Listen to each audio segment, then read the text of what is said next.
This is The Week on WURD, a podcast featuring a roundup of the most interesting, informative, and entertaining interviews from WURD Radio. You can listen to WURD Radio anytime, anywhere on WURDradio.com and the WURD Radio app. Give us a play and download it today. In this episode, Gia Peppers, award-winning journalist and producer, joined Evening WURDs with Dr. James Peterson to talk about her podcast called Healed Girl Era, a space for women navigating their healing journeys. She also explored the long history of Black vacationing on Martha's Vineyard. And Future Cain, CEO of Future of SEL, an expert in social, emotional leadership and workplace wellness, joined the Midday Break Room with Tiffany Bacon to talk about mental health challenges in high-pressure industries. But first, Philadelphia District Attorney Larry Krasner joined Wake Up With WURD with Solomon Jones to weigh in on the federal takeover of the DC Metropolitan Police Department. Joining us now is Philadelphia District Attorney Larry Krasner. DA Krasner, good morning. Good morning. How are you, Solomon? Long time no see. I know, right? Yeah, I just saw you the other night. And I saw you when you were getting ready to go on CNN. And so we heard what you said there and are curious about, what you think when the president is talking about taking over other police departments in other cities like he did in DC. Is it possible for that to happen here legally? Legally, no. Okay. Dictatorship can happen anywhere, but that's by breaking the laws. That's not by following the laws. Here's the good news. The good news is that Washington, D.C. is not a state, and therefore there are very specific reasons why in D.C. the president has power to take over the police department.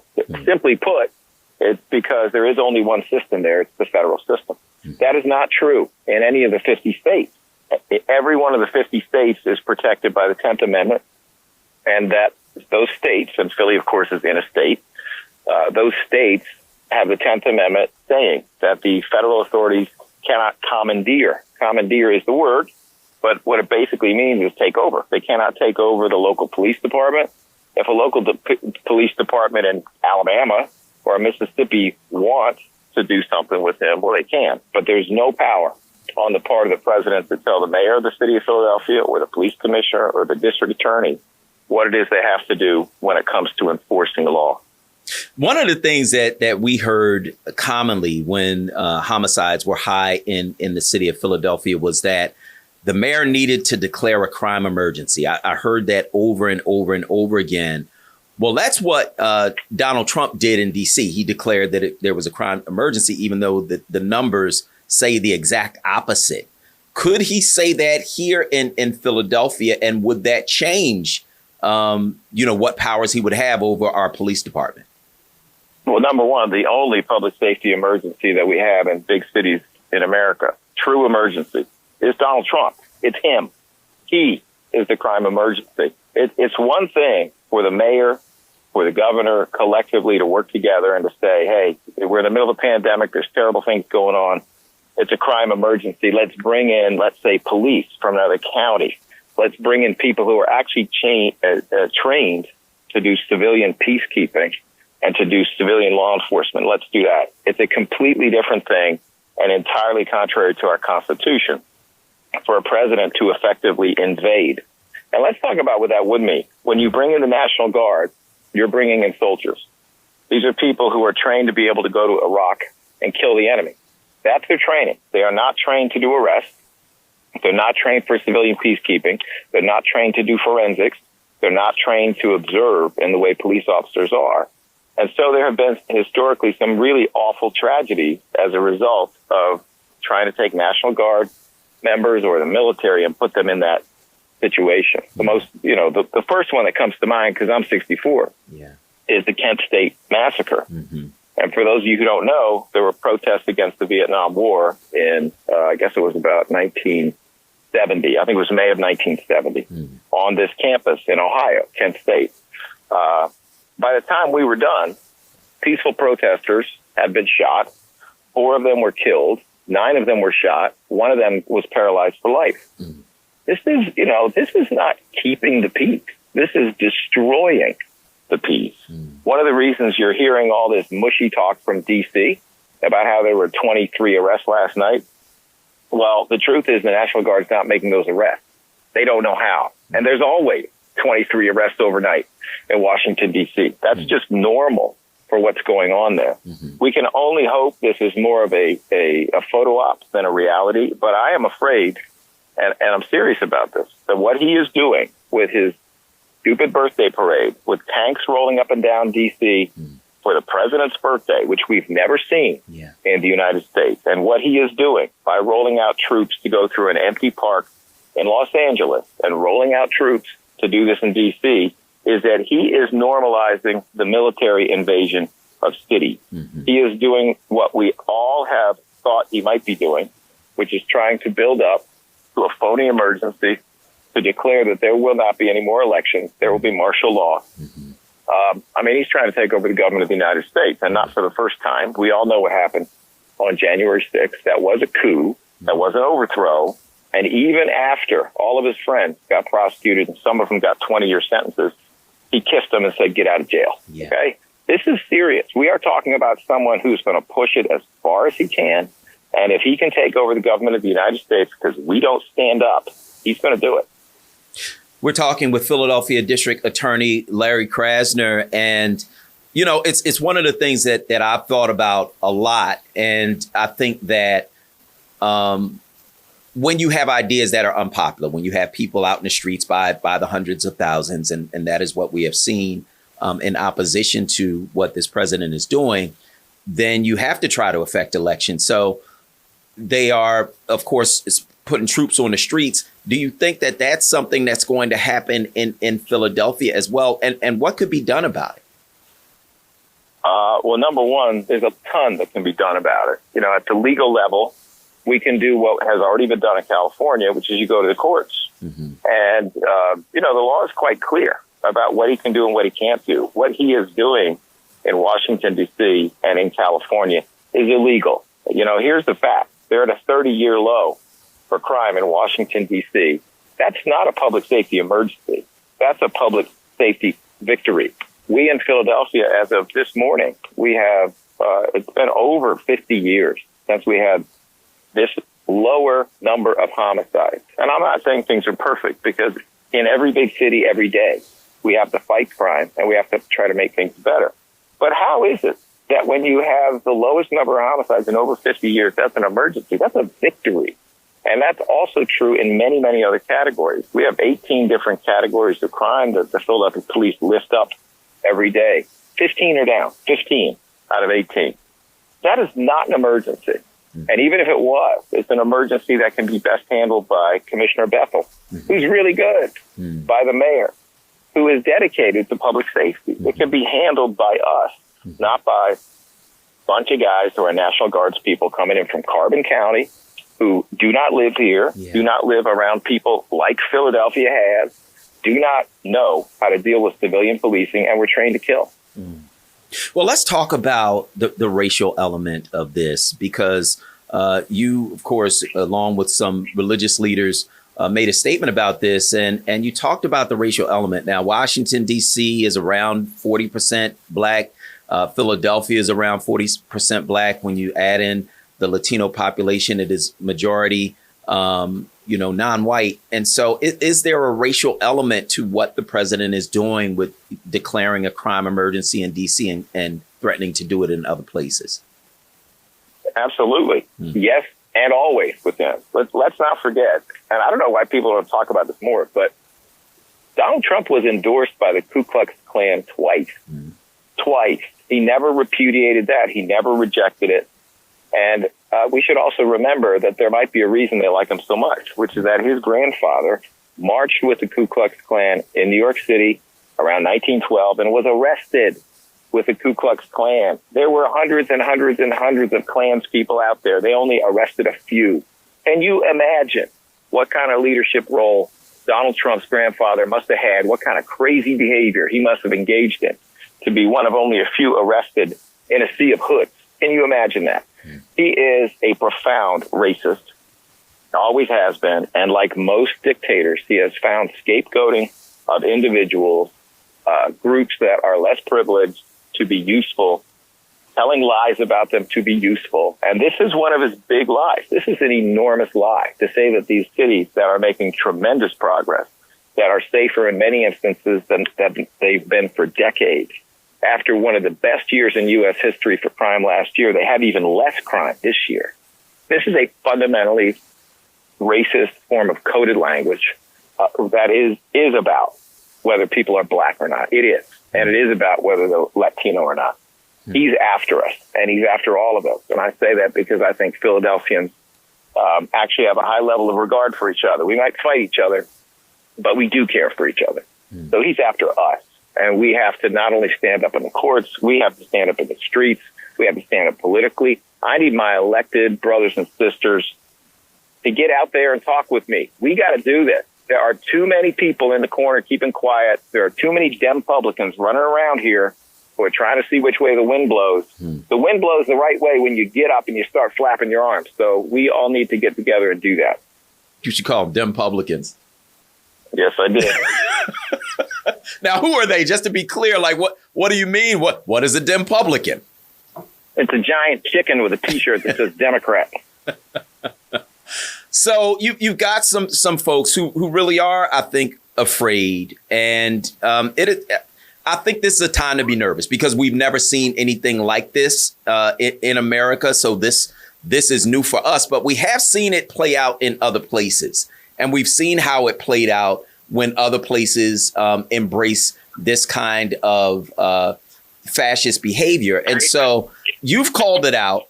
There are some people who are angry with you for calling it out.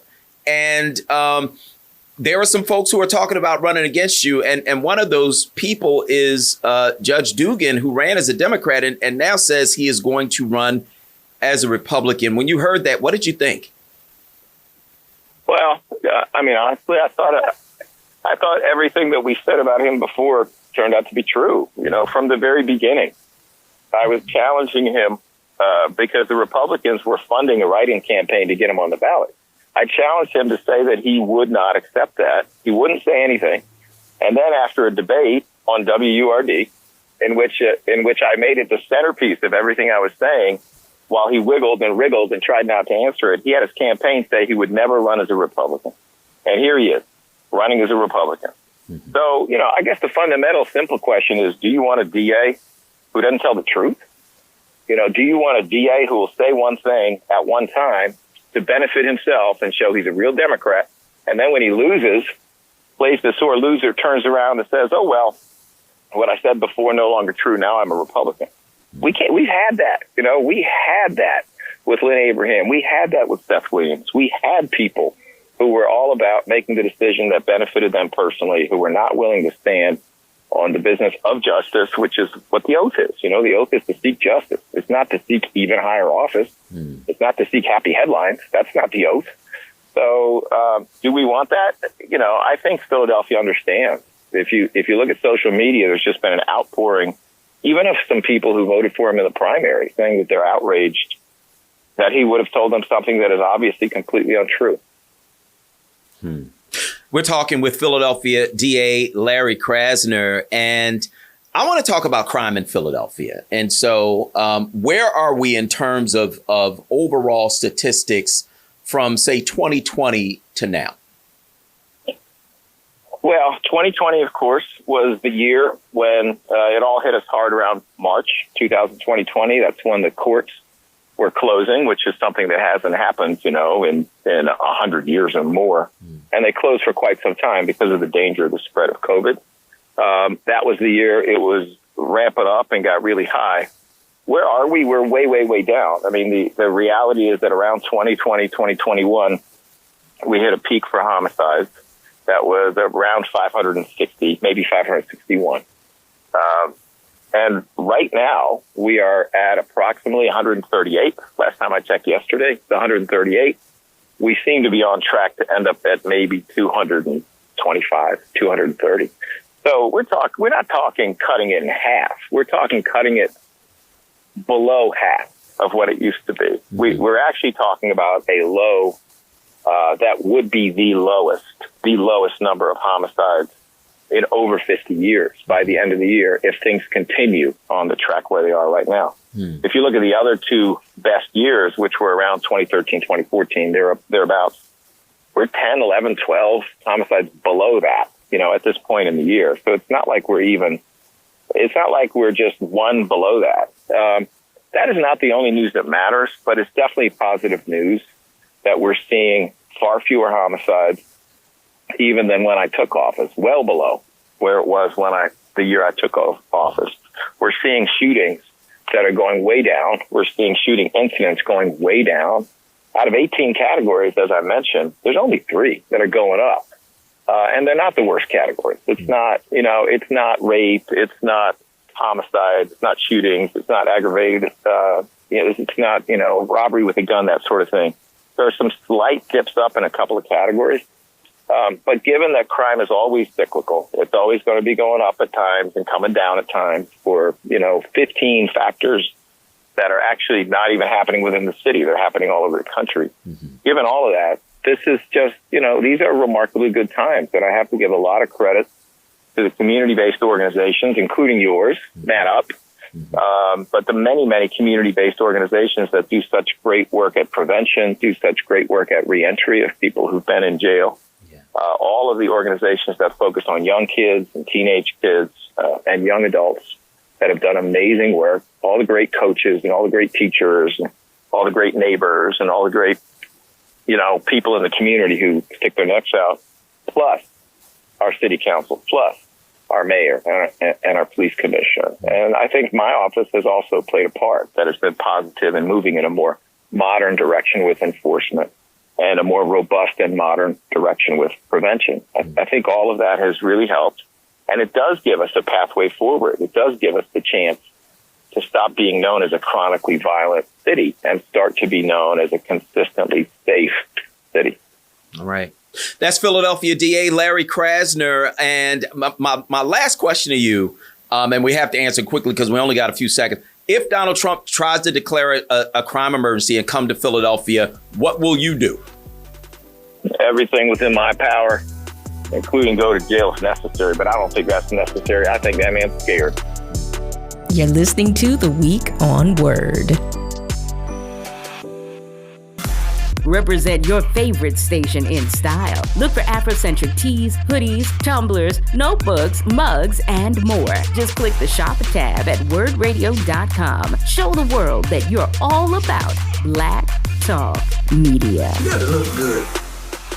This is The Week on Word, a podcast highlighting the top conversations of Word Radio. Make sure you look for and follow WURD Radio on social media. Up next, Gia Peppers, award-winning journalist and producer, joined Evening WURDs with Dr. James Peterson. I am super duper excited to welcome to this program award-winning journalist, TV host, podcaster, and producer, Miss Gia Peppers, passionate about creating spaces for people to share their full stories, whether it's on her Healed Girl Era podcast, which allows guests to share impactful lessons they've learned in transformative eras of their lives, or as an entertainment journalist on the Today Show. I want to welcome to Evening WURDs, Miss Gia Peppers. Miss Peppers, welcome to Evening WURDs. Hello. Hello. Thank you so much for having me. No, it's great to have you. Introduction. I'm honored to be here. No, I don't even know where to start, Gia. I guess let's, for folks who have not listened to the Healed Girl Era podcast, let's talk about that a little bit, because I feel like we're at a moment where a lot of people are looking for some healing, right? And so talk to us about the concept of the podcast and some of the ways in which you get your guests to open up about their processes.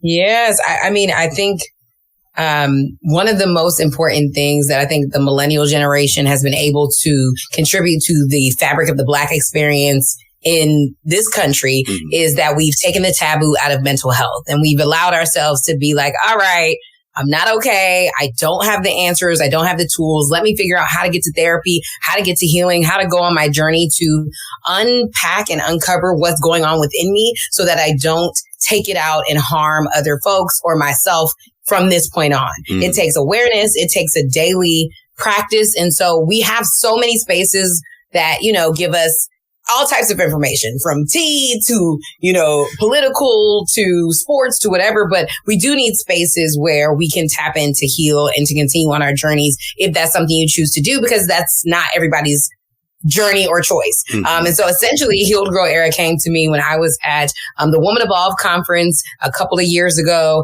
at Sarah Jakes Roberts conference in Dallas, and this year Atlanta. Mm-hmm. And we were just having this moment of, prayer and worship, and it kept being something in my spirit that I wanted to create a space where women especially could tell more of their story beyond a soundbite, their story beyond a gotcha moment that can go viral, their story of how they got through. And so Healed Girl Era is a space for us to go through the eras of our lives and unpack the most impactful lessons so that no one feels like they're healing through any part of their journey alone. And so we've had not only, the first guest was Kelly Rowland. I was able to ask her. She was also at Woman Evolve. And so when I heard God just be like, go, in my years of reporting as an entertainment journalist for over, 12 years at this point, I've seen Kelly literally since I was an intern, and she was always so kind, so gracious. She always did her best. I remember you.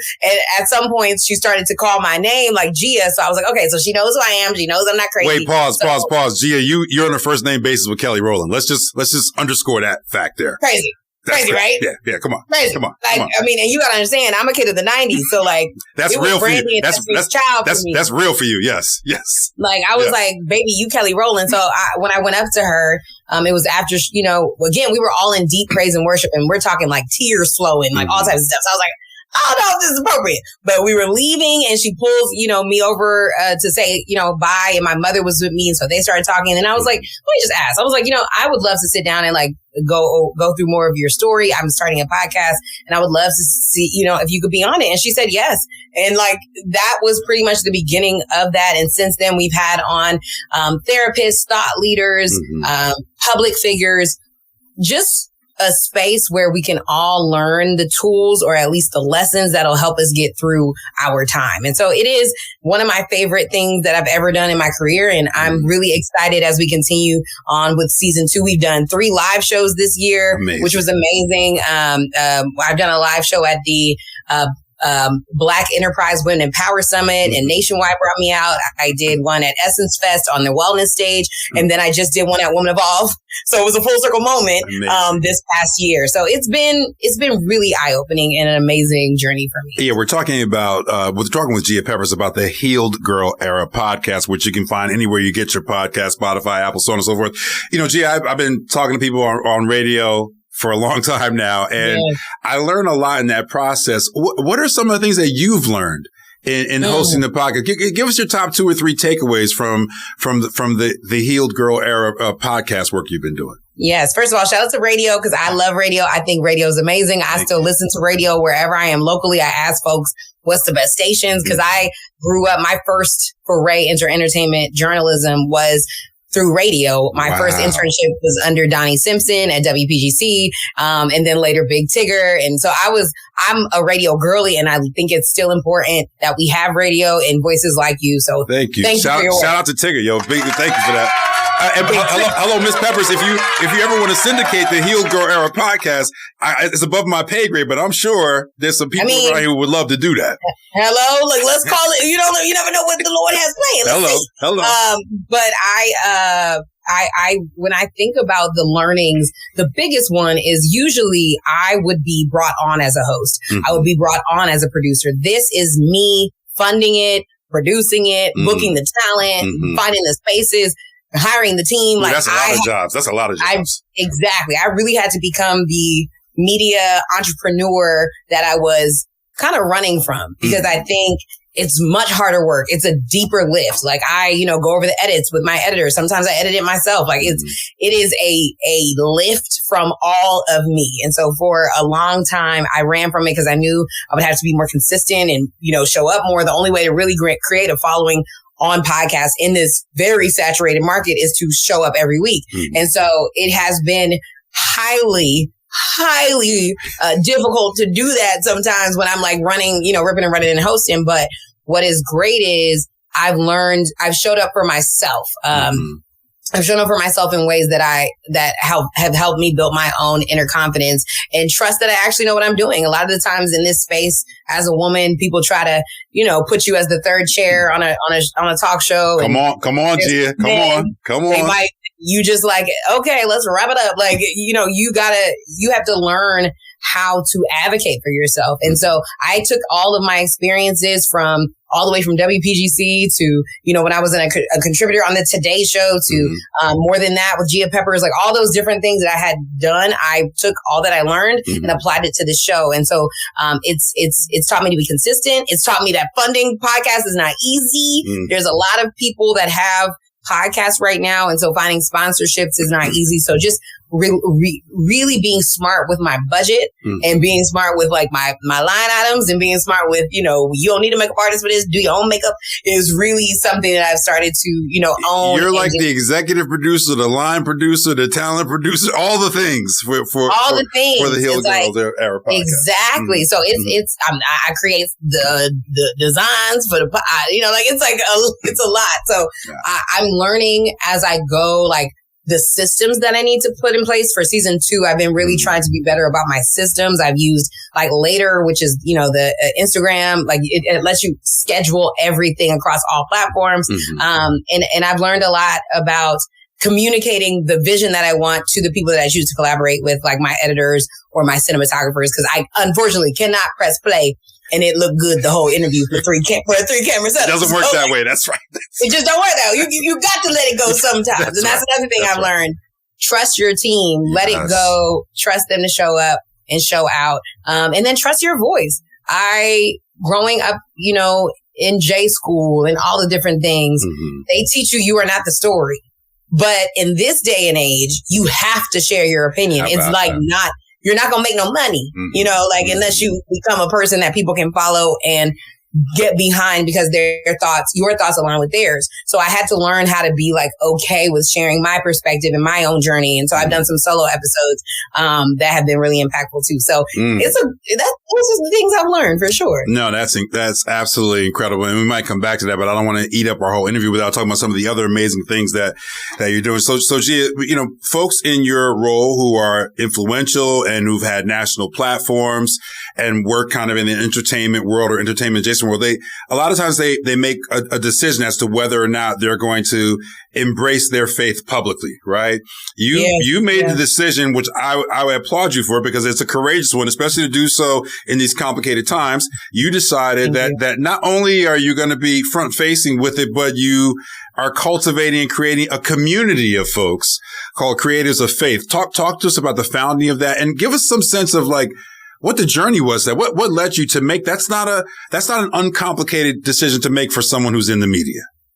Yes. So, and you're getting an exclusive because we haven't even officially like had our launch yet. We love exclusives. Right. I am launching a community called Creatives of Faith, and no, y'all can't steal it because I already trademarked it. I already got everything done. There's the Instagram is taking over. Don't worry about it. It's already on lock. It's already on lock. We got the website. It's already designed. We are about to be launching. So, beautiful. Essentially, my entire career has been a faith walk with God. Life is right, but when you don't see anyone that has done what you've done in your way, you have to create it and you have to walk it. And you have to just go with what God allows you to do, what God tells you to do, stay in deep prayer. And so, when I was coming up in journalism, Instagram had just started. It wasn't even like a big thing. Like when I was coming up, I had to, ask my college friends to get me on Facebook. Like this was the beginning of social media. There was no blueprint there was no such thing as an influencer. Right. Like there was none of that. Like, so it became a really big, what it showed me more than anything was that I have no idea with technology and all the things, what my opportunities are going to look like. When I initially started, pursuing a career in entertainment, I wanted to be, a singer, dancer, actress, all the things, grew up watching all of my faves. I was in love with Brandy and all girlies of the 90s, a Disney kid, all that. And I wanted to use my gifts, but I had a mother who was very much like Cheryl Lee Ralph in Sister Act 2. And she was like, I ain't paying for no college education. You will not be singing your shoulda, coulda, wouldas on the street. The choir in the competition is out. Like, that's very much what she was giving. And to be fair, I'm from DC and the DMV. And so that really was their story. Not everybody made it out. So she was like, you're not about to be out here trying something that just most people, it won't work for. And so I started to really figure out what career I could do, like to make my mother happy while pursuing it. And I remember watching 106 in Park, and Free introduced her own video when she was starring in the Fighting Temptations in the song with Beyonce and Free Elliott. And I was like, that's it. There you go. I'm going to do both. And that's dope that was an inspirational moment for you. Have you had a chance to tell Free that? Have you had a chance to tell her that? All the time. That's and incredible. She's like, she calls me. She's a big sister to me. Like I'm always thinking about how this is so full circle. So I can't even sometimes I can't even believe that she's my friend, but either way, she's the reason why I started in this career. Wow. And, my dad's a journalist. And so I was able to see firsthand. He was at NPR for 23 years, then Associated Press, then CNN, and now he's retired. So I was able to see firsthand what it was like to be in the business, but I knew for a fact I didn't want to do news. So entertainment was always my thing. I always loved entertainment. I loved telling those stories.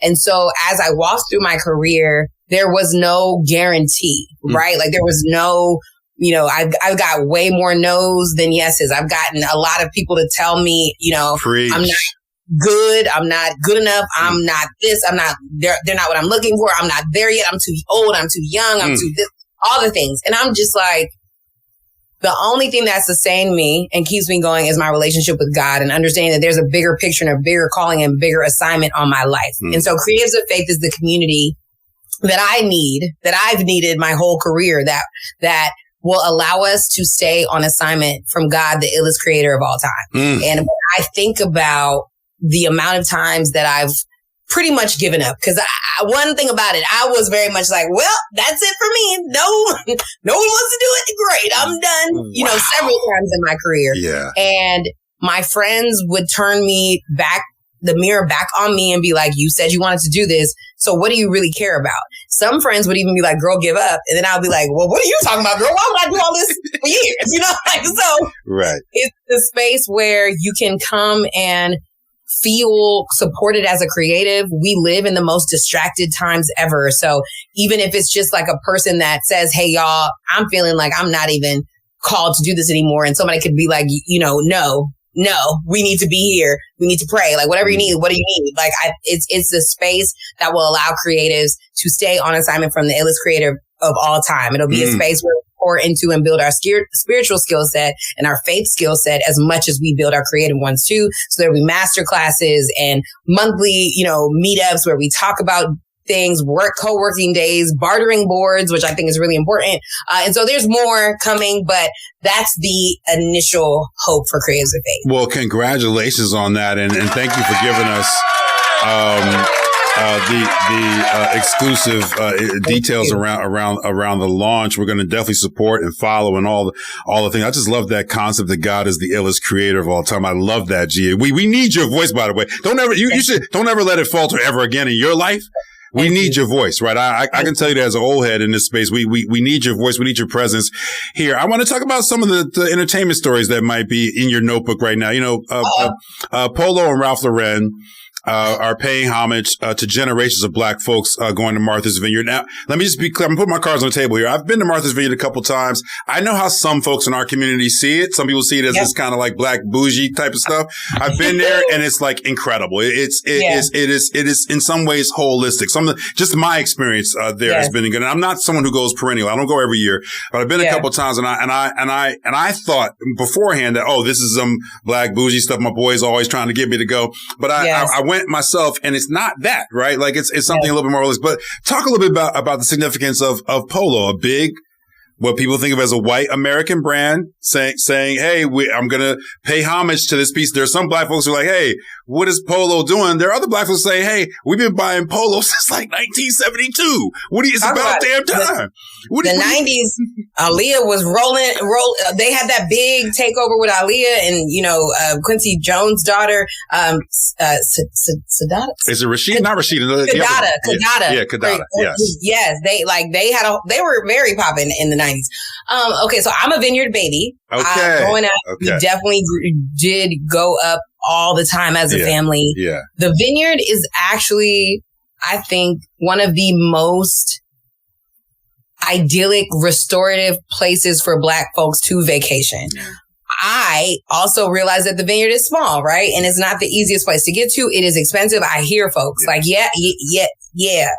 I understand what y'all saying. Like, no, it's not cheap. You got to take a ferry. You might have to take a flight. Like, it is a lot, right? That's right. But if you can go, like, I literally just got back yesterday. So if you can go, and the best part for me growing up was, did you see that episode of Mara Broca Kills Forever when they went to the Vineyard? No, I did not. I need to see that. Watch that episode. Okay. She captures it perfectly. Okay. There's a scene there where they're all in this gorgeous house, and the mother and father character invite all of their homeboys and homegirls from college. They bring their families, their parents, some grandparents are there. The kids are there running around. At one point, the parents are, turning up with their friends, and the kids are like, what are you doing, Mom? And they're like, girl, don't worry about it. Go in there and play in the pool with your friends. That's right. That's what Martha's Vineyard is to me. It's multi-generational communal space around a beach, a good grill. And because you go there, you leave your work behind. And so you get to sit and look at your parents in a new way. You get to sit and look at your sisters and brothers in a new way, because whether we realize it or not, we are all so caught up in the busyness of our lives that realistically, we probably get an hour and a half a day with our loved ones. An hour and a half of real attention. Not like you making a sandwich and you making lunch and you driving in the car and you trying to get them there by 7:15 so they don't miss their basketball practice. And, it's rare air to be able to sit and look at someone you love for hours. And the sun is out and it's breezy, and you can go to the beach, you can go to the Inkwell, which is a historically Black place. One of the places where Black people could go and vacation on the whole East Coast. Like, it is, beautiful. You can let your children. My favorite part is there's a main strip in Oaks Bluff, which is a historically Black community on the island. It's not new. Yes, I hear the bourgeoisie. I understand it. But if you and your friends can get a house, y'all split them costs. It's actually doable. Yeah. It's not, I won't say it will cost, but it's doable. Yes. My favorite part is that, like, watching on Circuit Avenue, there's a strip of shops right on the water, right by the Inkwell. And my favorite thing is watching groups of little Black teenage boys run and enjoy each other and look out for girls, and nobody's bothering them. That's right. You don't have to worry about your kids. That's what my favorite part was. Yeah. We didn't even know where our parents were. Doesn't matter. We didn't feel unsafe. And so when I hear the critiques of the Vineyard, I'm like, I hear it. I understand you. I even feel some of the things you're saying, but you're not going to shame me out of my love for Martha's Vineyard. And you should also go yourself. Because agree. 90% of the people that hate on Martha's Vineyard ain't never been there. And you got to go to experience it. You got to. There's a sense of community there, Black community there, that you have to go there to experience. But what do you think, Ralph Lauren? Tribute to Martha's Vineyard? So I think the collection is amazing. If you bring on folks from Morehouse to do it and create this space, I was at Michelle Obama's after party. She did a live. Hold on. Wait a second. Wait. We're having a great conversation, and I'm holding Gia Peppers over a little bit, right? Because I know her team is going to be telling my team, like, yo, she got to get to her next thing. So I just held her a little bit over. And then as we're trying to close out, we're already like 4 or 5 minutes late in the segment. She name drops Michelle Obama. Are you kidding me? She was like, yeah, I was at Michelle Obama's party. And then I'm unfortunately about to blow your mind, brother. Let me tell you. Let me set the scene. So we all know that Barack and Michelle Obama are forever first everything's. We are Vineyard people. Yes. They go to the Vineyard. Their children work at Nancy's, which is the most popular restaurant on Oak Bluffs. Well, they used to work at Nancy's. Yeah. Now they work in Hollywood and are doing their things. Right. But when they were children and in high school, they've always found reprieve on the island. They are a part of the generations of Black folks that have been going, including celebrity Spike Lee and his wife have a house on the island. Like, it's a thing, right? Especially for the East Coast. And I also think that's why it's interesting to watch all the discourse, because it's not like Martha's Vineyard is Jamaica. It's not supposed to be like a huge island that everybody goes to. It was literally off the island. It's off the coast of Massachusetts. It's like where people on the Northeast would go vacation with their families and friends. Yeah. Now that it has become commodified, it's sad to see the discourse around it grow to the negative. But what I've learned in this last summer especially is that whatever we do as Black folk, 50% of us gonna love it and 50% gonna tear it down. It is what it is. How about that? Find your people, keep it moving. Yeah. Y'all, if you don't want to come to the Vineyard, baby, we'll be all right. Okay? It's not that like, and I hate to say it, but like the island is small. That's right. The island is small. Very small. Summer House Martha's Vineyard on Bravo made it, when everybody started coming, maybe we need to just thin it out. Maybe don't, and it's okay for people to not like things.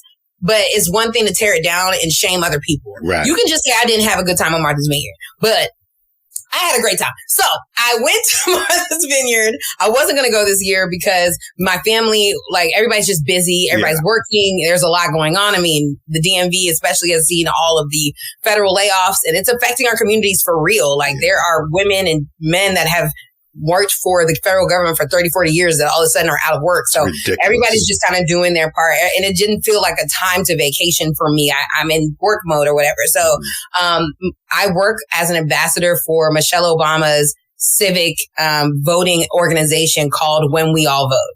And When We All Vote is always about creating spaces for culture to tap into their own civic agency. And so they hit me up about like 10 days ago and was like, hey, are you going to be on the Vineyard by chance? We know you go.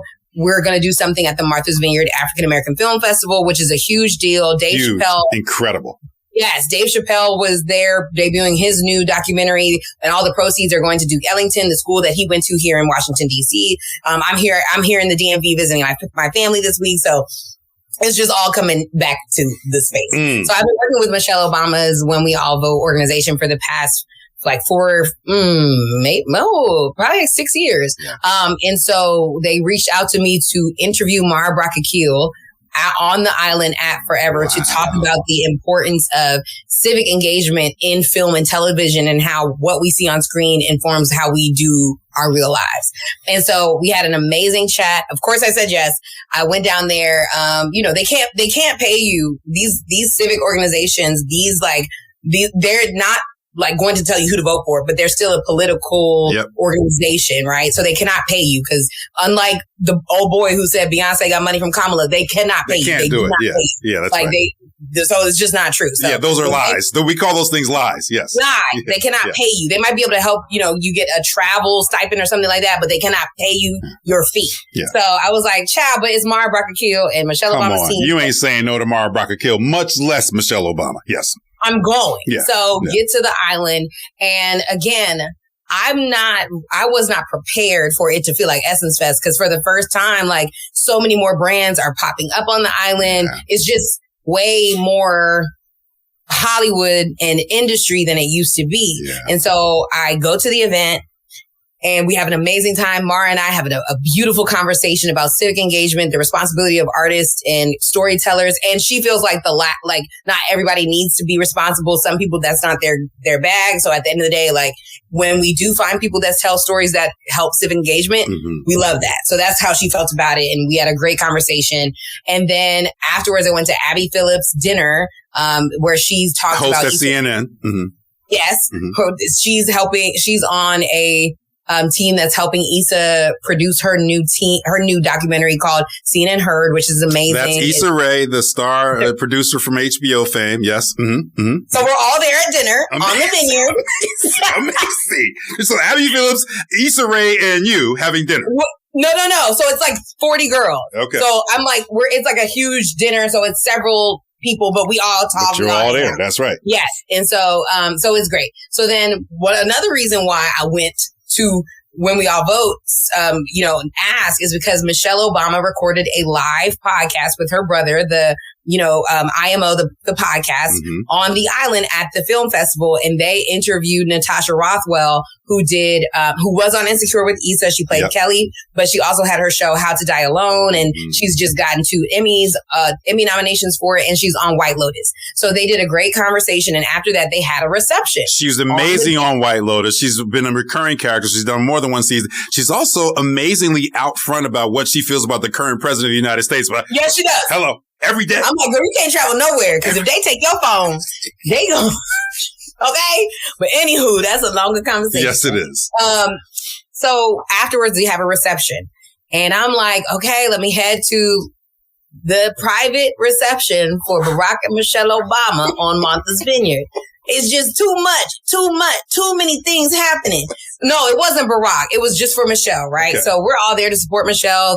It's people are trickling in, and, Lynn Whitfield's there, and, the coach of y'all's former coach, 76ers. Doc Rivers? Which Doc one? Rivers is there. Yes. And that's crazy because I'm an NBA girly.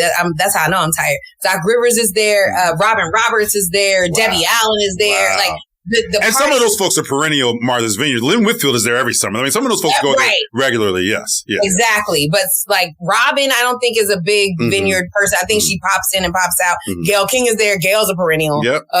Gail be outside. She is outside. Yeah, outside.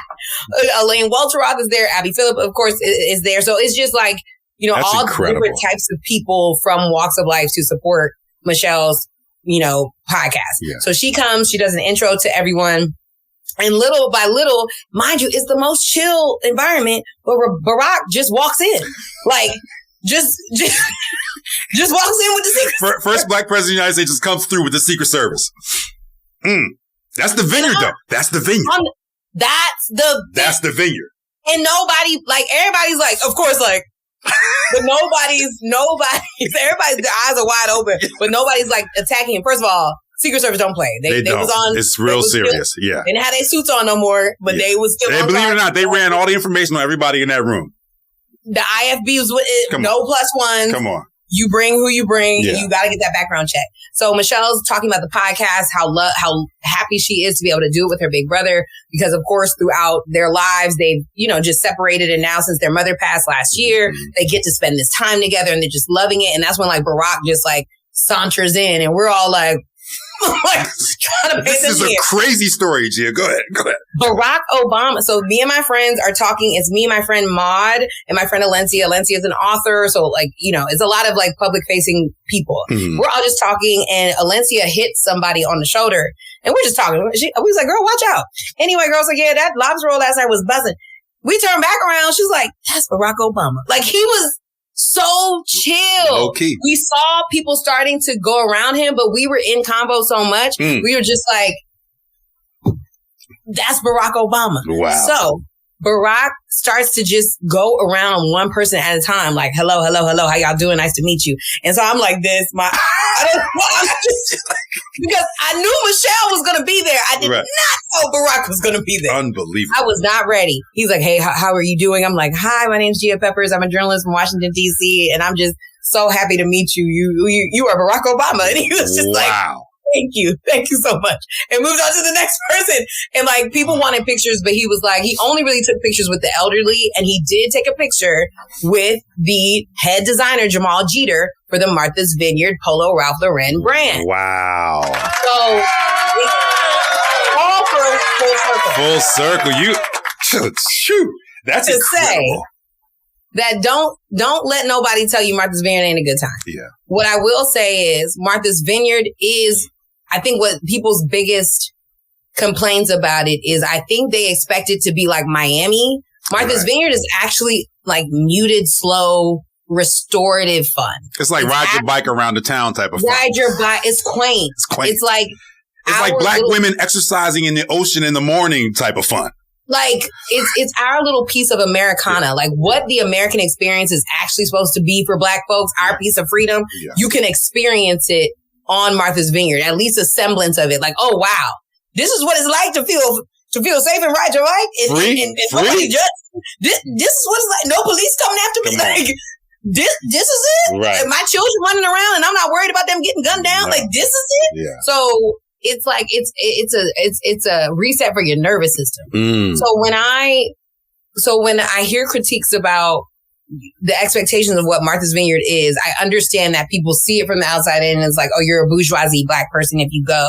But there are people that, like, sure, there might be your cousin who has money for a house, but that don't mean every person on the vineyard has money for a house. Some people are the big breadwinners, and then they invite their homies from Brooklyn and DC, and, you know, everybody's family gets to have a good time because they understand of the importance of wanting to spend uninterrupted time with the people that you bring. So, yes, I have critiques of Martha's Vineyard because now it has become so commodified. Like, there are so many events. It's overwhelming. It's not as restorative if you're trying to rip and run at everything. And I think people felt a way that they didn't know about certain events. I think that's the critique. That's why it feels like, elitist and the circle is closed. And I understand that. But to be fair, the folks who were invited were folks who work in the industry. So it's like me going to an auto convention for General Motors and not being invited to their dinner. Why would I be invited? No, but the thing is also for you, Gia, it is going to be more work for you because of the work that you do.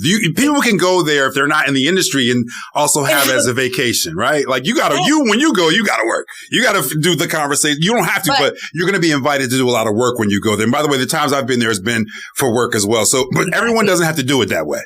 Exactly. Like, I honestly want people to go and get a house or get to an old hotel and maybe go to one or two events, but for the most time, allow your nervous system to shut off, reboot, go to the beach, sit and eat good lobster that you will not get nowhere else. Sit and eat until you can't eat no more. Walk around. The island itself is slow. So, like, it will slow your mind and your thoughts down. Look at your parents and talk to them if they're still here. Like, it's, for me, Vineyard core memories are like, I met my family again at every stage. Like, when we were kids, we were just running around, ripping, playing with the caterpillars and the, all the bugs. So I was like getting in the pool, trying to go to the beach with our parents, throwing rocks, And then when we were teenagers, we got too cool for all that. And we ignored each other completely. But then when we came back around and we were in college, and now might be the first time in months that I've seen my sister and brother, like, you get to talk to these people. Yeah, that's incredible. That's what I love Martha's Vineyard for. And so shout out to Jamal Jeter for bringing that understanding of that history of Black folks on the island to the forefront. And shout out to Ralph Lauren for allowing that collaboration to happen. I had to do more research about how it, like, why and how. Yeah. And do you know? Like, I don't know how it came together. I don't know the details and logistics. I suspect that the team at Polo probably had it in mind for a little while. And I don't think there's ever been a question, even though the front facing company hasn't always been upfront about this, but I don't think there's ever been a question about Black American market share in terms of the brand and the influence of Black culture on the brand. I think that's been clear to them for decades now. And so to me, it makes sense. And I think just knowing what a little bit I know about Polo, they probably had it in the plan for a while. And then this guy, the Morehouse brother, it was like simpatico at the right time to make it happen. But let's do our homework on it, Gia, and see. And look, I got one more question before I let you get out of here. You're a DMV, you're a scion of the DMV. Yes. Talk to us a little bit about how your family, how your community is feeling about the presidential, takeover of DC under the auspices of an emergency that doesn't exist. And again, I don't want to pull you out of your belly, but I know you're not a political journalist, but I'm just talk about how you and your community feel in this particular moment. So, and tell us how you really feel, Gia. Just tell us how you really feel. There are two people. There are two things that I feel like everyone's experiencing. We all remember just being completely dumbfounded at how January 6th came to life, right? Because 2 years before, the summer before, we were all protesting on Black Lives Matter Row, and they did pull the National Guard. We were walking by tanks. So to see none of that show up months later, was insane. Mm-hmm. So there's a little bit of trepidation around, like, what is he really about to be able to do? Because he's been able to do a lot. Mm-hmm. There's also the reality that, like, we aren't living in normal times. So I think for a long time, folks have been like, well, we gonna have to figure something out. Everybody, have a place to meet up. Like, what's the plan? I think people are getting plans in place, but I also think people are like not allowing him to mess up their days and their lives. I landed in DC yesterday, hours after he said what he said. The city was gorgeous. People were walking around, riding bikes, chilling. I had happy hour. So it's also like, you ain't phasing too many real DC people. Like, it's just like, we are arming our children and boys with the information that this ain't the time, like, to be playing. This ain't the time to be outside joking. This ain't the time to be even acting like you about to get into how we play fight. This ain't the time. Yeah. This is the time to, watch, because we don't know what's going to happen.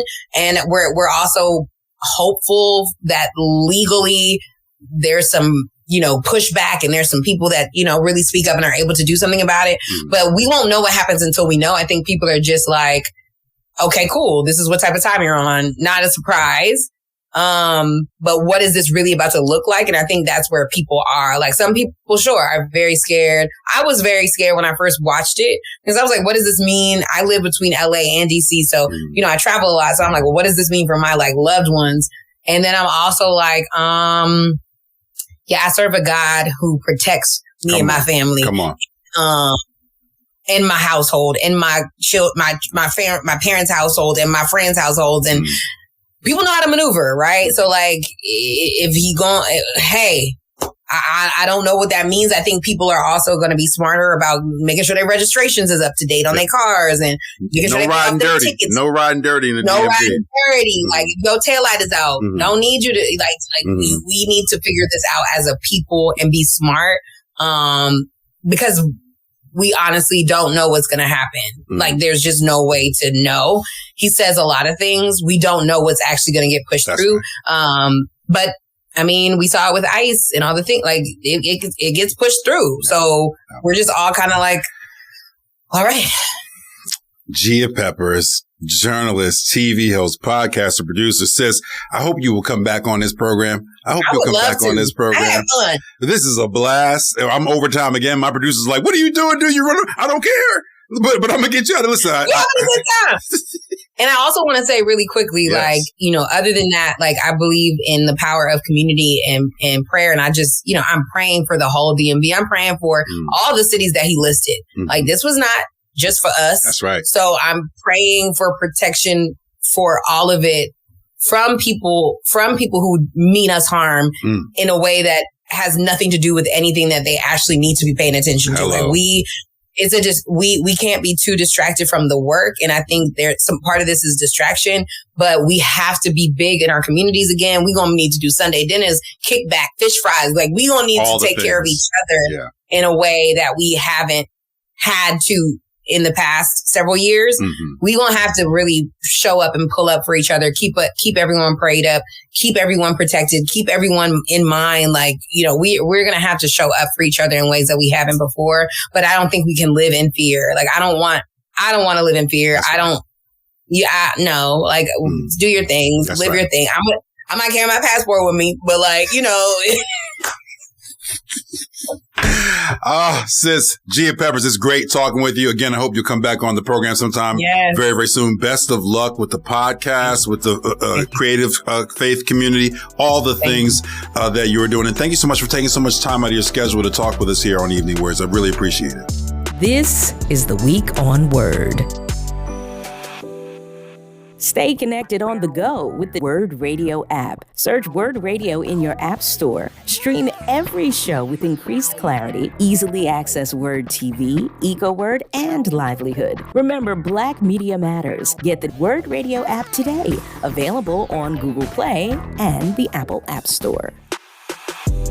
You're listening to the Week on WURD podcast. To learn more about our programming, simply visit WURDradio.com. Our last conversation for this episode features Future Cain, CEO of Future of SEL and an expert in social emotional leadership and workplace wellness, in conversation with Tiffany Bacon on the Midday Break Room.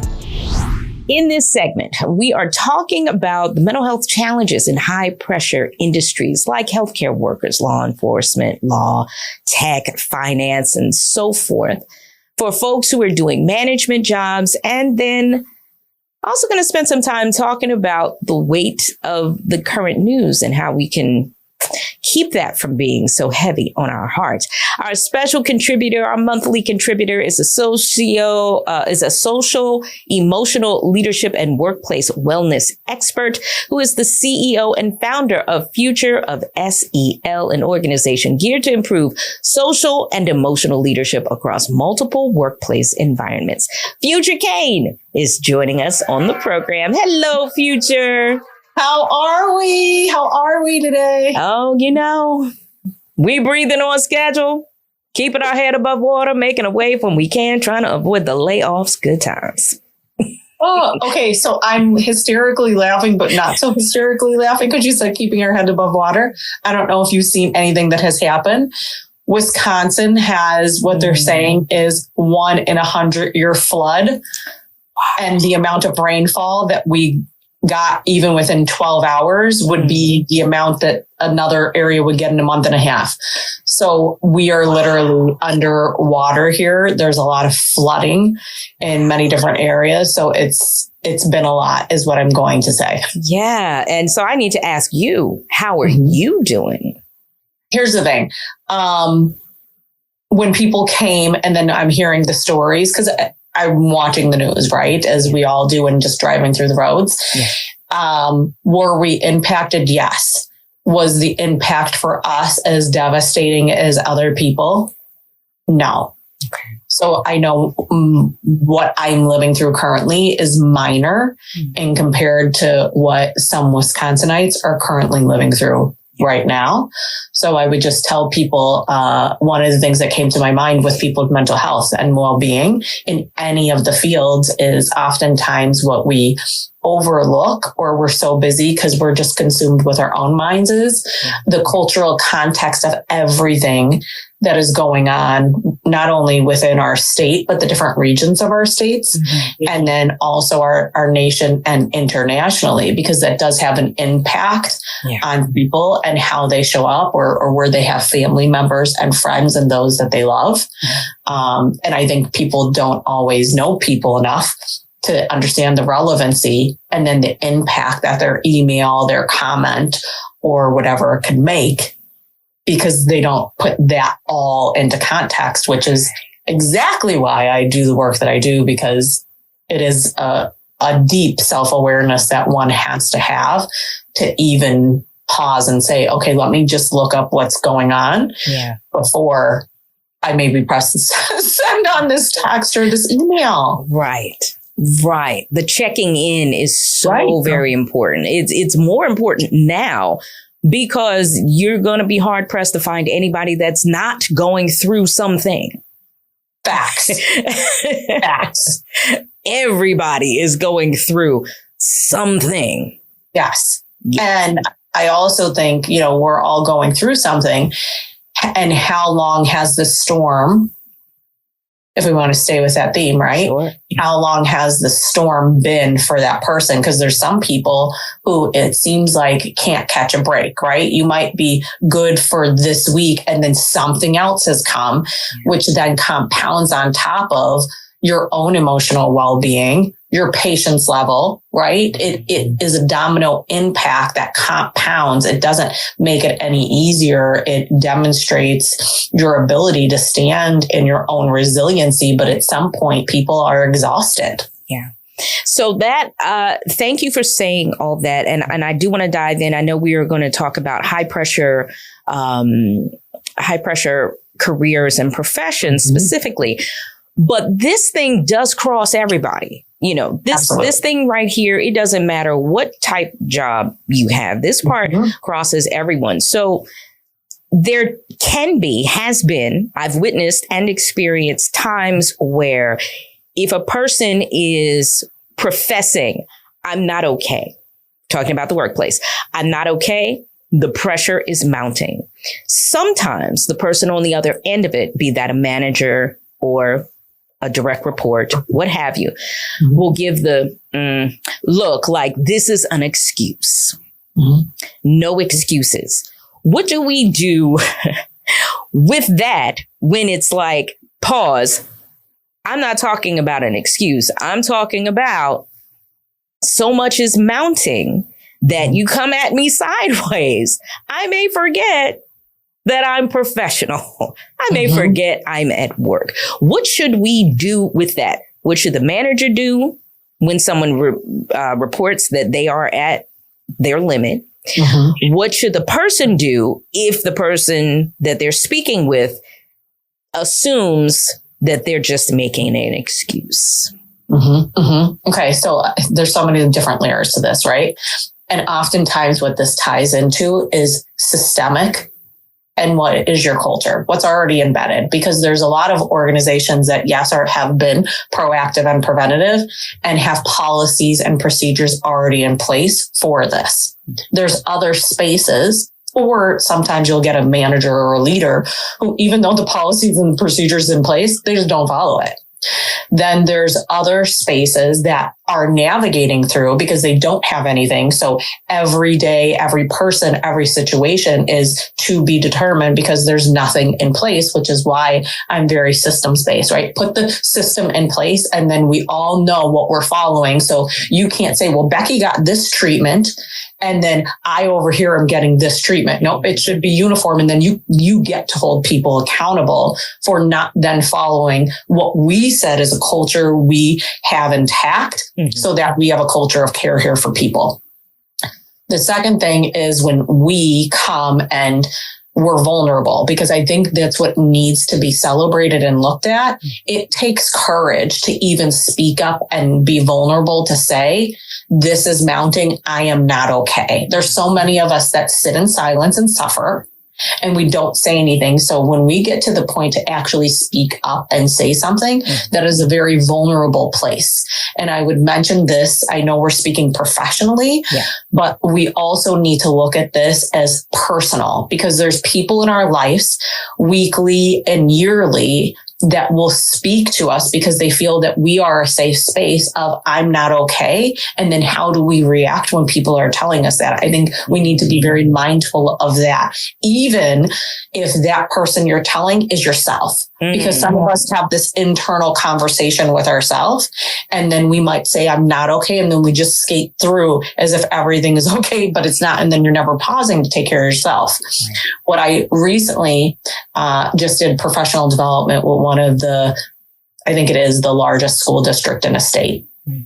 And what I was telling them is there is a power in a pause. I'm going to repeat that again. There's power in pause. So when we're in a situation where we're vulnerable and then tell the leader or the person that we need to direct it to, this is how I'm feeling, and their reaction isn't the reaction that we had hoped for, then we need to have the power in the pause, because some of us then immediately want to react. And our reaction when we're on low to little patience, the reaction may be something that you can't rewind. It's not our old cassette tapes back in the day, right? There is no rewinding it with the pencil.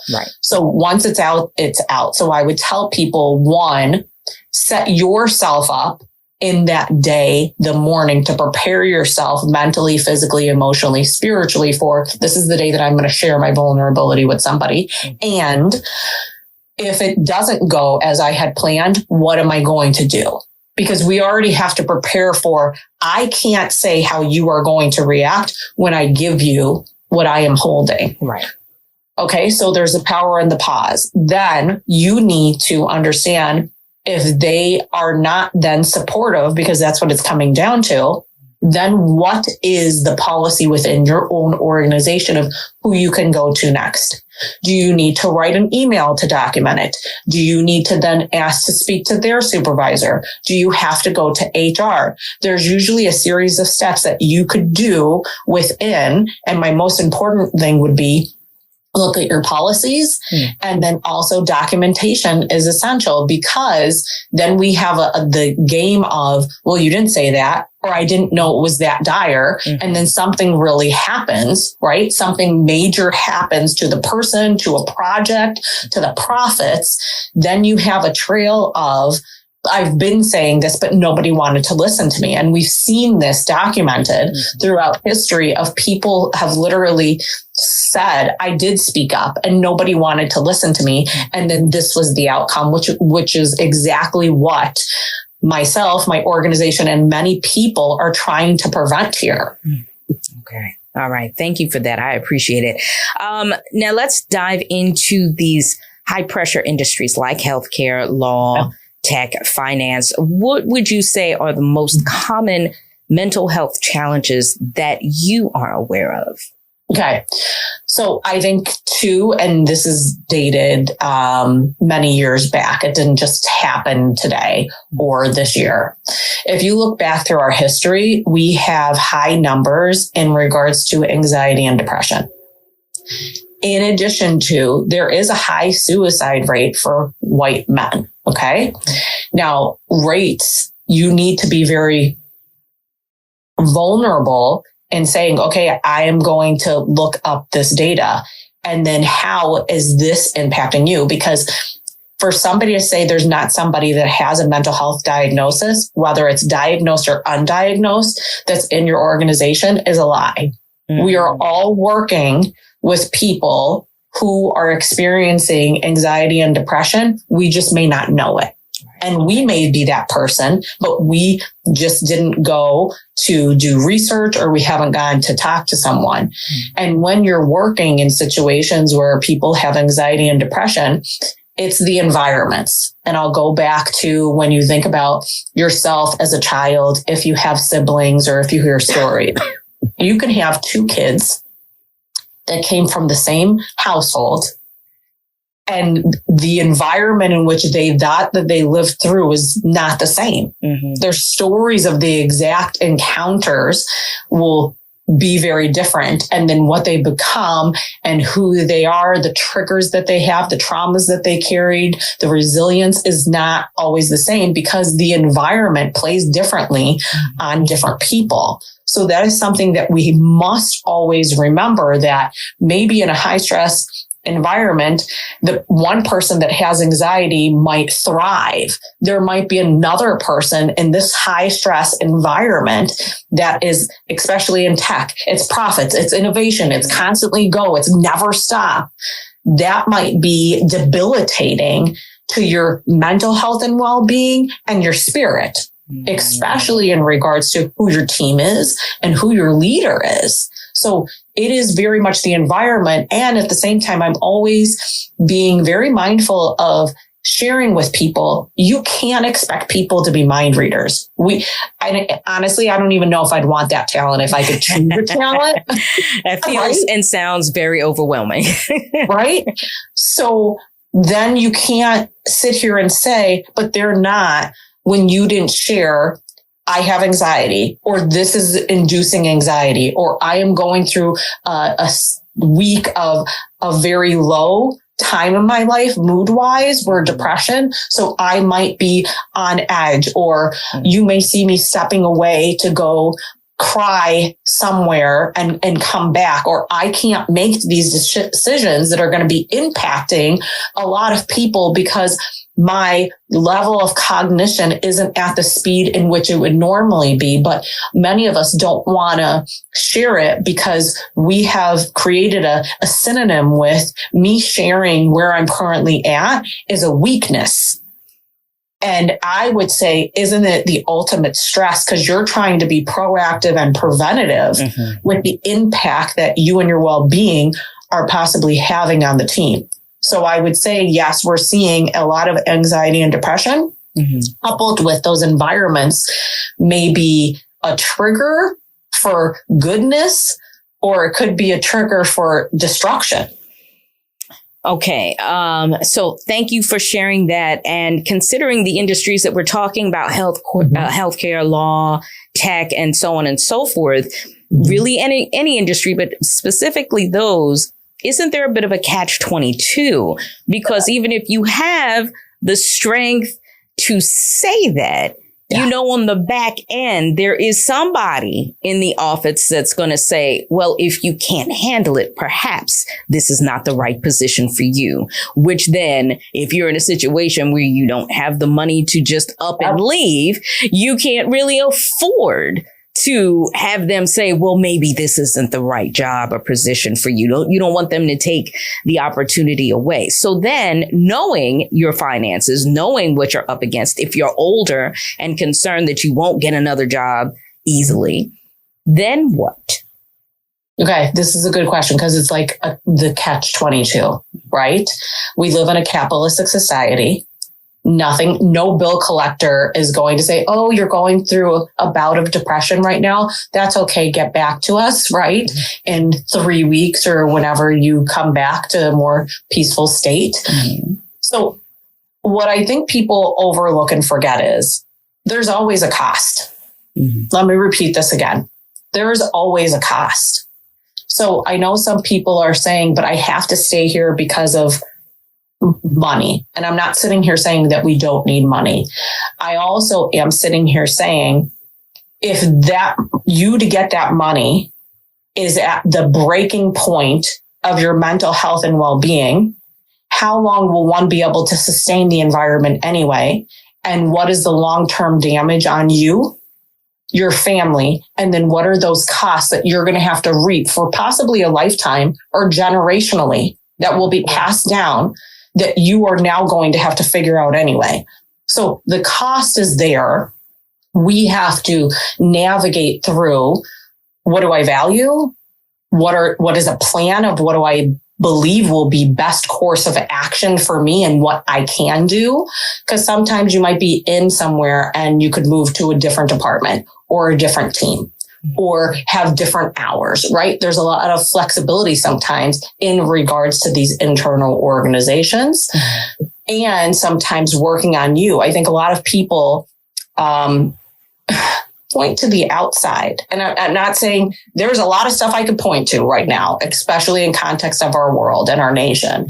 And at the same time, how can we work on us internally so that this exterior stuff does not chip away at us as quickly, and that we can sit here in a state where I can, cognition wise, make the best decision for myself. Because oftentimes when we're floating in that area, the decisions that we're making are very harsh and rash, and they're not long-term game plays. Okay, so need to put a pin in it. I have to take a break. When we come back, I want to talk about how to deal with someone who may be having a rough time and they're in a high pressured service industry. So if your doctor is having a rough time, but you're leaning on them to help you get through your physical rough time, how do you deal with that? What should we do? So think about that. If you have any questions, feel free to reach out. You can give us a call and speak with our fabulous contributor, Future Cain, who is talking about mental wellness and high pressured careers. Give us a call, 215-634-8065. Stick around. We'll be right back after this. And welcome back. It's the Midday Break Room here on WURD. I'm Tiffany Bacon in conversation with our monthly contributor, Future Cain, who is the founder and CEO of Future of SEL. She specializes in social emotional leadership and workplace wellness. She is an expert and the founder of Future of SEL. Welcome back, Future Cain. I appreciate you. So we are talking about the mental wellness of folks in high pressure industries like healthcare, law, tech, and finance specifically. And right before the break, I was asking, you were talking about there's a cost if you're going through something and you stay on the job. So what if your healthcare worker is really going through something, having a tough go of it? How does the public manage that? And what is the cost to the public if you, in that position, are really going through something? It is going to adjust how you interact with us. What should we do? What should happen there? Okay, so I love acronyms as a former educator and still educator now. So I immediately think of SNAP, but I wanted to write it down so I didn't forget about it. At the end of the day, we don't want anybody snapping on each other, right? Like, we shouldn't have to receive somebody that we're going to seek for help or someone that we know of is going to snap on us, and vice versa. Mm-hmm. We want everybody to live in harmony at the end of the day. So I immediately think of a couple of things. One, S is for the beginning of SNAP. You have to stop and stabilize whichever person you are before you're reacting, or because you're receiving the collateral damage of the person reacting. That's the first thing that we have to do.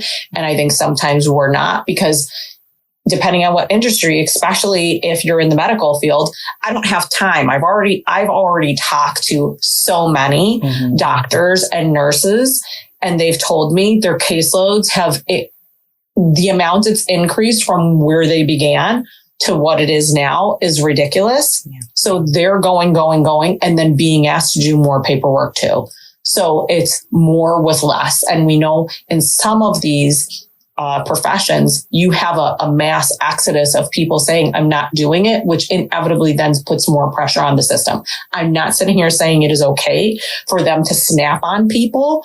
I just want everybody to have just some cultural relevancy to their own professions of what exactly is taking place too. The N would be name the moment. Acknowledge if you're overwhelmed right now. Acknowledge if you're frustrated. Acknowledge if you yourself is the person snapping, because maybe internally you've already talked to your manager and leader several times and nobody is trying to help you, even though you're saying, I can't continue to sustain this. The A is for act on your next step. That's all that I could look at the mountain, or I could say, I need to focus on this next step, or I'm not getting up the mountain that seems impossible to get up. So you can't tackle the whole problem right now, but you can tackle your next step, and then protect your boundaries. Some of us want so badly, especially when we are in the service industries, like the one that you name. If you're in the medical field, you were here essentially because you like serving people and you want to help humanity. And then we are good at not protecting our boundaries, because if people come to us for help, we just want to immediately help people. Right. But then we have to put the boundaries up to communicate clearly of what we need.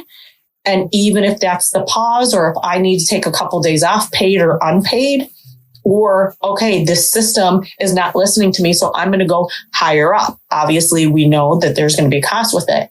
Then I also think if you're on the end of receiving it, what are the next steps for you? Who can you talk to internally? I always frame it as, when I go talk and have not so great interaction with people, I always ask to speak to the leader and ask, are they okay? That's how I frame it. And I always frame it as, I understand, because I do understand because of all the people that I work with and just watching our data. Sometimes people aren't well, but I want to do a check-in on them, because maybe the interaction that I had was because of something that they are currently living through. And it's not personal to me. It's what they're navigating at the time, that I just happen to be what they took it out on. So that's how I would suggest to anybody to navigate through both sides of this. Ooh, that's a lot. So I want to lean more into the life outside of the profession for the folks, the healthcare, law, tech, finance, people in the high pressured industries, when the pressure has no release at home. So there's already pressure at work. And then you have whatever's going on with the kids, or that you don't have kids and you want kids, or whatever is going on with your partner, or whatever is going on. You are also caring for another person, parent, sick child, neighbor. You're so good hearted that you're taking care of other people that are not necessarily your family. But even that is starting to weigh on you. Then what do you advise for the folks in the service industry who have heavy service duties at home? What do you advise for them to do? Okay. I advise you to sit with yourself. That's our first step. And I know people are like, I need to fix this. I understand, but you can't fix this if you're not setting your own priorities. What is causing the most impact for you? That's first. And clearly set it out.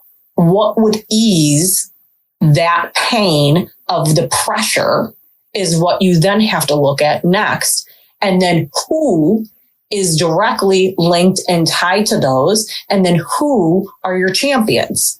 Because here's what I do know, and I'm guilty, and I have been guilty of this in the past. I'm that strong friend. Mm-hmm. So things could be crumbling in my life, and I'm here to serve everybody else with nobody even checking in of how I'm physically, emotionally, spiritually doing. And some of us box ourselves into that area of, I've just gotten into this pattern of, I'm the one doing all of these things added on. Yeah. And then you're not saying, I'm putting a pause on this pattern to break the cycle, because if I don't break this cycle, I'm going to be broken, and nobody wants that. Yeah. So what could you do to break the cycle? But you can't break the cycle if you don't understand what is putting you under most pressure and who are the people that can directly help you, which is why I'm telling people to please sit with themselves, write those things down, and then say, okay, how do I chop away at it? You might have 10 things on there. You're not going to be able to go through all 10 things. But if you look at the top thing, and maybe it's, I have the kids immediately as soon as I get home from the moment till the end, but I need a reprieve.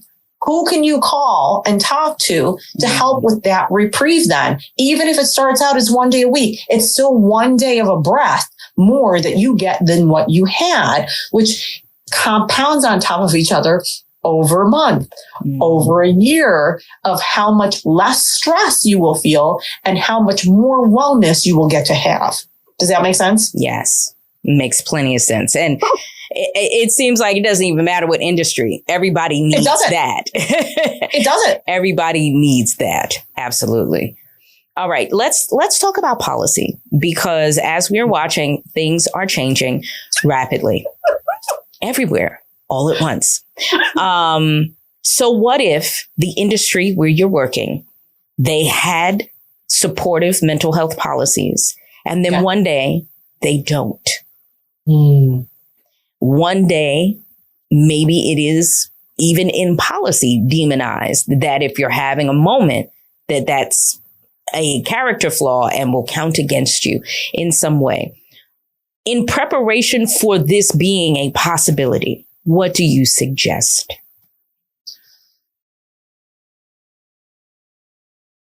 Sorry, I had to drop the hammer heavy question. Right? That's a heavy question.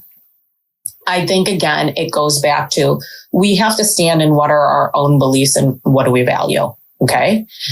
And how much of an impact is that going to be personally on you? Because we have to worry about our own life vest first. Yeah.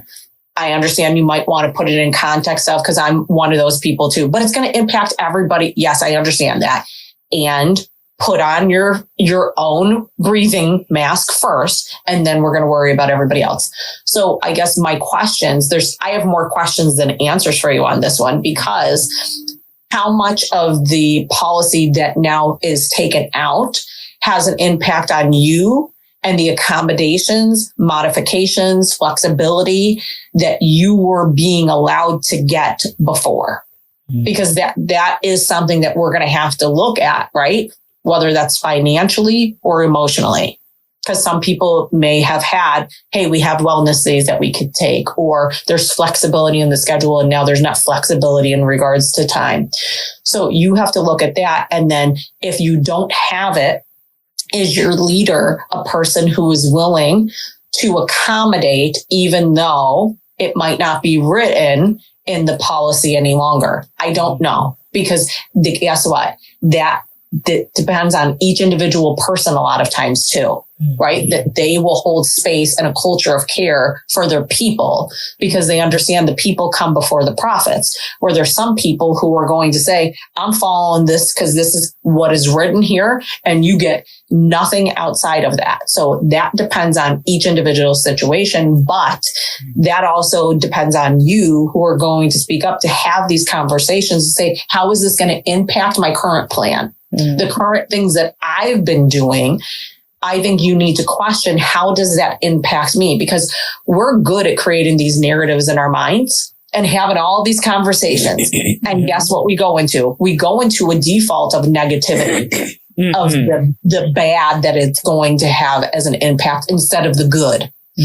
So I understand, but I also understand that nobody knows the policy better than the people who wrote it and the people who have to follow it.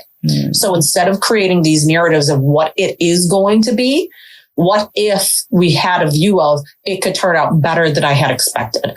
So my thing would be, please go directly to ask the questions in your head, write them out so you have them ready to go and sit down with somebody who is your direct supervisor or who then they direct you to go to ask what will be the impact on you.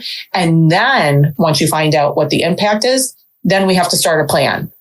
Because hypothetically speaking, if you once had flexible time, depending on what your mental state was because of a diagnosis, and now they're not giving you flexibility in time. Okay, so then what does that mean on the back end for you? Does that mean now I have to shift my personal life of now I'm going to bed earlier? Now I have to change my gym routine to get up to work out so that I have my level of peace already up here. So it's not chopped away at before I even get into that place that I know things are changing.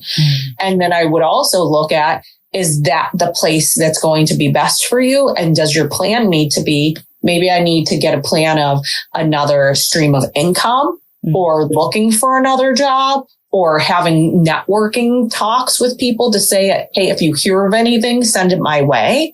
There's a variety of different paths that you could go, but there, you know, and I know they're all going to be so different depending on each individual organization and team leader. Yeah. Yeah. I have to go to another break, but I want to drop one more question so you can think about it during the break, which is, what is the best training for managers in these fields to not only recognize if one of their direct reports or someone on the team is having a problem with depression, anxiety, and whatnot, and how to manage them when it's happening. So think about that. You have any questions? This is your opportunity to ask them. Future Cain is filled with great information. So ask your question. 215-634-8065. You can also post your question on our Facebook page and I will ask it for you. Stick around. The Midday Break Room will be right back after this. Welcome back. Welcome back. Welcome back. It's the Midday Break Room here on WURD, Progressive Black Talk Media. I am Tiffany Bacon. Thank you so much for joining me. My special guest is our monthly contributor, Future Cain, who is the founder and CEO of Future of SEL. We are talking about mental health challenges in high pressured industries. Right before the break, I asked you a question, Future, about what are the best trainings for managers in these fields to not only identify when a team member is experiencing a mental health challenge, but also how to best manage them. Okay. So I think there's a couple different routes. People would probably say I'm biased and I'm still going to go through what I am going to suggest is going to be the best. Okay. You could go through any mental health training. And at the same time, if you then are not going to stand in your own emotional intelligence as a leader, the mental health training will not do what it's intended to do. Because The basis of emotional intelligence, which is why I'm in this field, is self-awareness. So if you are not self-aware that one of your team members is not acting in the patterns that they normally act, then even if you have the tools to implement, to enact, to hold up the culture of care, they're not going to be implemented anyway. So sitting in our own emotional intelligence first is essential, is what I believe, before you do any trainings. It should be centered on EQ training because it's been proven leaders rate themselves very high. This has been studies from literal international leaders. Yeah. They will rate themselves very high in self-awareness. And when it comes to assessments in it, there is a chasm in the percentage difference that they actually think they are and that they are. Okay. So that would be my first recommendation. Please start out with emotional intelligence training for people to build a base foundation so that you can see and hear all the clues that are probably already before you, but because you weren't self-aware, you missed all of them. Right. Okay. So that is first. The second thing that I always put is a lot of us aren't, but this is what I said at the state level doing was implementing systems in regards to trauma-informed care. We're not trauma informed. And there's so many of us who have lived through or are living through, even if you date back to 2020, there has been a lot collectively that humanity has lived through. Yeah. And some of us still have not processed. And to think that we are code checking that when we walk in virtually or in person to any job is a myth. We are inevitably bringing that in as soon as we step through the door of what is currently happening and what has happened. So then to not do a trauma-informed workshop series is not going to be mindful of the people that you are trying to care for internally. Then I would say to then let's talk about, do we want to do compassionate leader? Do we want to do mental health framing for us? And base foundation is mental health literacy. If we're not even speaking the same language or have the same definition, it's already a disaster. So you think you're helping and you're actually hurting.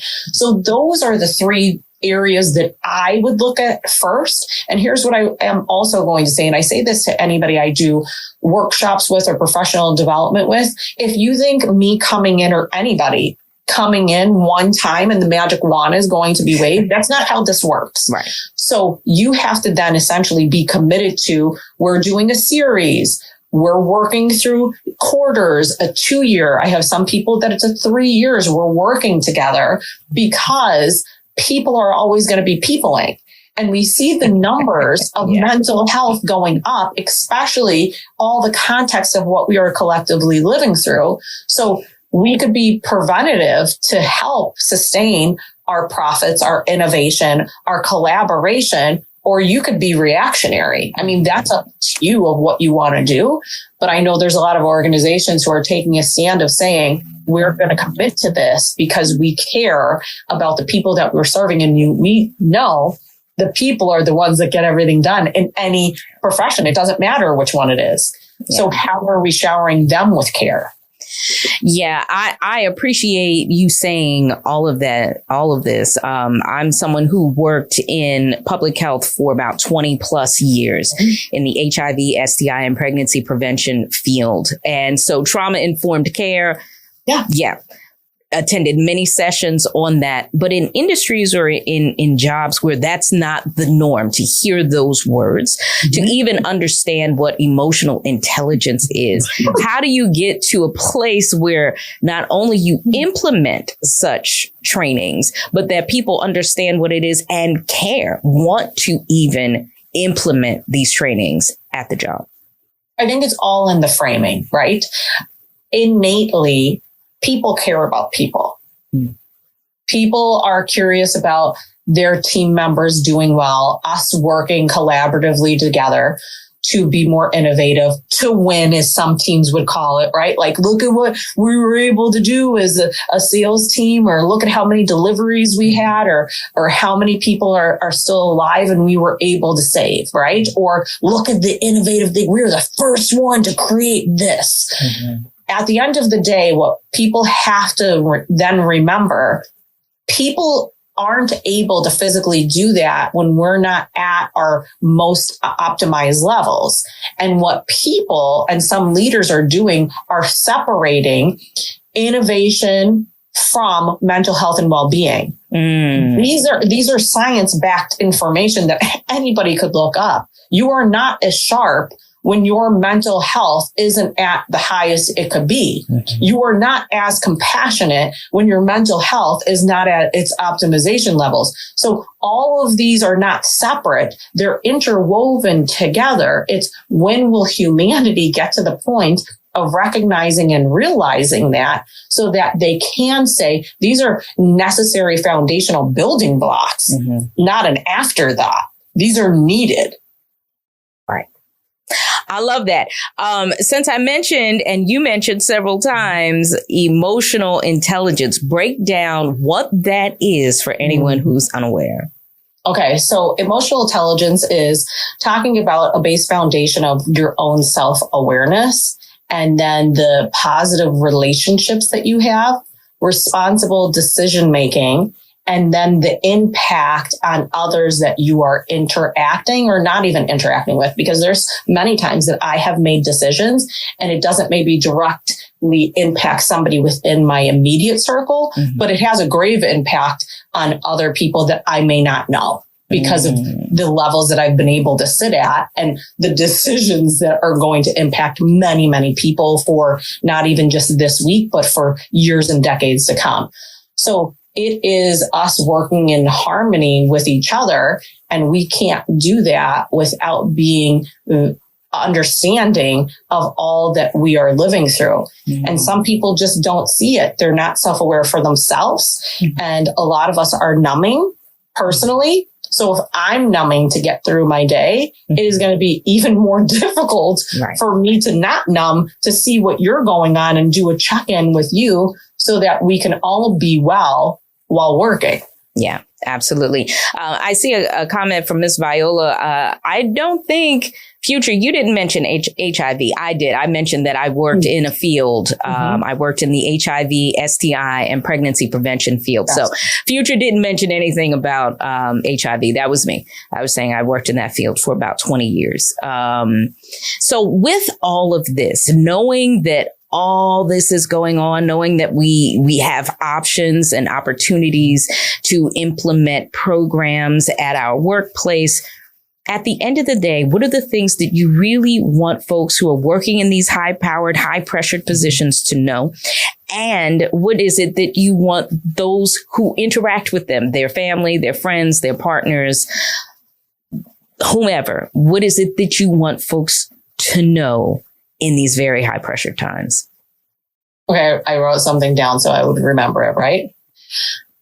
You can't sustain high performance without sustaining the people who deliver. I'm going to repeat this again. We cannot, in any profession, sustain high performance without sustaining the people who deliver it. Mm-hmm. So I'm asking leaders to really sit and do an audit of how are you truly caring, not in just words, because we're really good at that. Okay. I could immediately do audits and go on people's websites and say, your mission and vision and values say this. And then when I walked in here and I'm talking to the people as a certified culture facilitator, because that's what you brought me in for, it's not aligning. Okay. Mm-hmm. So we need to get real and check in with our own self-awareness of what actually is going on. So my recommendations would be, let's have these real conversations. Let's do check-ins with ourselves. Let's set up systems that will serve for people's self-care so that they could continue to serve the system that they're working in well. But when we don't do audits, it's kind of like the car. If you're not checking the fuel light on the engine, it's immediately going to run out of gas at some point. You just have indicators of when, but you're choosing to ignore them. Yeah. We all have these signs, but some of us in these organizations are choosing to ignore the very real flashing sign, and people are going to power down at some point. Yeah. Yeah. And not to demonize them if they're on the brink of that, what to do with that. It's not, I think the hardest thing or the most difficult thing I have witnessed and or experienced is that is filtered into being a character flaw. How do you express to people that if they're experiencing depression or anxiety or anything else, that it's not a character flaw, that it's something else? Well, I think this is, this, right? Coming from a background of trauma-informed care, there is care in how we speak. Compassion matters. Curiosity matters. Care doesn't come without those two things. So I would then seek to understand before being understood. We make all of these assumptions and lather people with all these labels instead of saying, I'm going to take time to understand who you are and what you're navigating through. Because that high performer, yes, may be impacted right now through anxiety and depression. And at the same time, it is also their strengths and a resilience builder that may catapult them in ways that you can't even understand in a month or two or a year when they get through and get to a state of calm and get the service and the help and the support that they need. So I would always stand in, can we talk? Right? And not me talking at you, me talking and asking you the question and then truly listening. And then asking, what is best going to support you? Now, you might not be able to answer that as the person sitting there being asked, but at least I'm putting it out there. And then the other thing I would do is leaders are great at sometimes, and I was guilty of doing this too. We don't practice what we preach. So I can't tell you to care for yourself, but then I'm sending you an email at midnight. Then I'm calling and texting you at 6 a.m. Then I'm never taking days off. Then I'm questioning and smirking at you when you actually took your mental health day or took the vacation for the week. So what do we as people and leaders want to embody so that others can trust and feel safe to do as they need? That's big. Before I let you go, we have one caller with a question for you. Juanita is calling in from Philadelphia on line 1. Juanita, good morning. You're live on air. Good morning. As a matter of fact, your guest answered some of my questions. We have to model good self-care, as leaders and family members. It might shock some people because they think you might be trying to be better than them, but no, you're trying to model good health.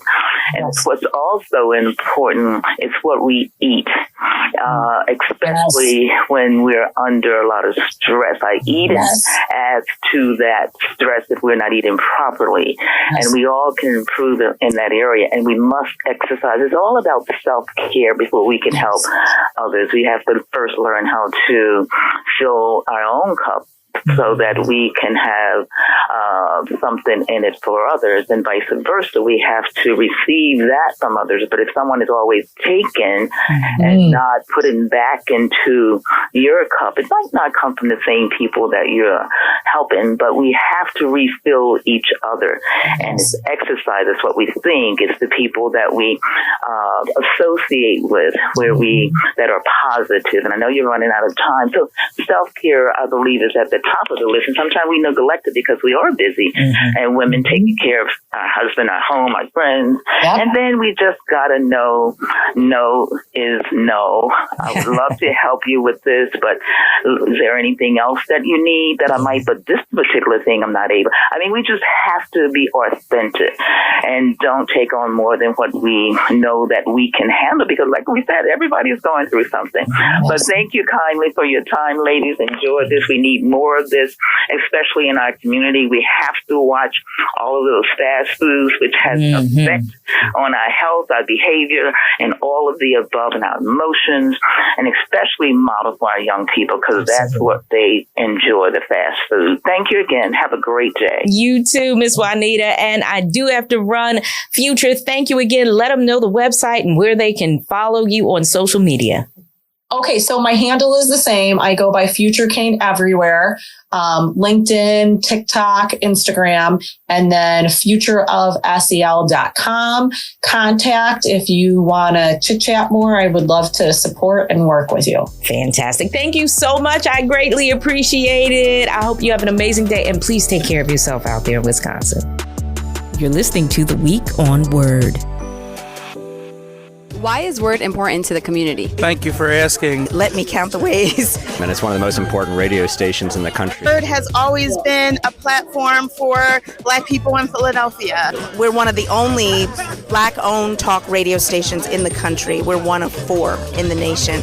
You know, a lot of what's going on in the world today, I think, is a result of people feeling like they don't have a voice. Without Word, we wouldn't have such educated, loving, caring people of color who really are interested in what's going on in neighborhoods around the city. Word creates such a sense of community in the Black community here in Philadelphia. It amplifies the voices that are mostly marginalized. It allows you to speak and be heard and to create your own narrative, your own story. It's a place where we can share our thoughts, our ideas, our dreams. You control who and what you say about yourself. Every community needs a hub. We are giving voice to the community, and without the community, there will be no word. We are one and the same, and it is not a game. WURD. Thank you so much for listening to this episode of The Week on Word. Let's stay connected. Sign up for our newsletter and listen to us online at WURDradio.com and on the Word Radio app.